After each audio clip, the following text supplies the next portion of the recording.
Masayang nakausap sa interview ang magkasintahang Coco Martin at Julia Montes na dumalo sila sa birthday dinner ng character actor-director na si Lemon Estorco.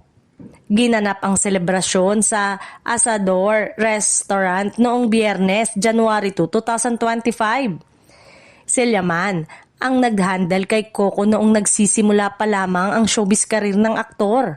Sa Amerika na naninirahan si Lemon pero may komunikasyon pa rin sila ni Coco. At ngayon, nandito siya sa Pilipinas ay isinama siya ni Coco sa Kapamilya Primetime Series na FPJ Batang Quiapo. Natawa si Coco pagdating sa birthday dinner dahil parang siya raw ang may birthday. Muli niyang nakita ang ilang mga taong tumulong sa kanya noong bago pa lamang siya sa showbiz. Napag-usapan lately ang balak daw nilang maniraan sa Spain. Game na game naman sila Julia na nagpa-interview.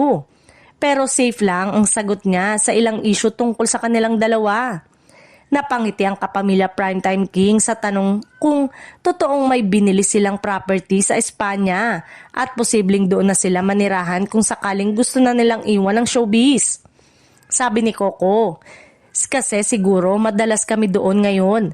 Pag umalis kasi kami, lagi kaming nakikita sa Spain. Basta kami, sabi nga lang namin. Ang importante, nagkakaintindihan kami at masaya kami. Kaya okay lang yon kung ano man yon. Aware daw si Coco at Julia sa mga pinag-uusapang kwento tungkol sa kanilang dalawa. Kabilang na ang pagkakaroon na raw nila ng 3 anak. Hindi na lang daw sila nagpapaapekto dahil gusto nilang panatilihin itong pribado bahagi ng kanilang buhay. Matagal na po at wala namang kaming itinatago ni Jules, din pa ni Coco. Kumbaga, basta kung ano lang nakikita ng tao. Kung ano ang gusto nilang isipin, okay lang yon. Basta kami, ang pinaka-importante sa amin yon. Kami at maayos yung pamilya namin at napoprotektahan po namin. Pero sa amin kasi ni Jules, yung privacy namin as partner sa buong family po namin, talagang kinikip na lang po namin yun. Sabi naman ni Julia, kasi ang gulo lang naman talaga ng social media.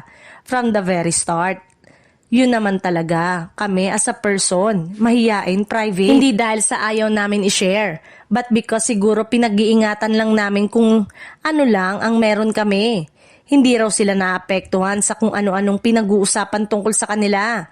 As long as sinasabi namin, we are blessed and lahat safe, lahat healthy, yun ang pinaka-importante.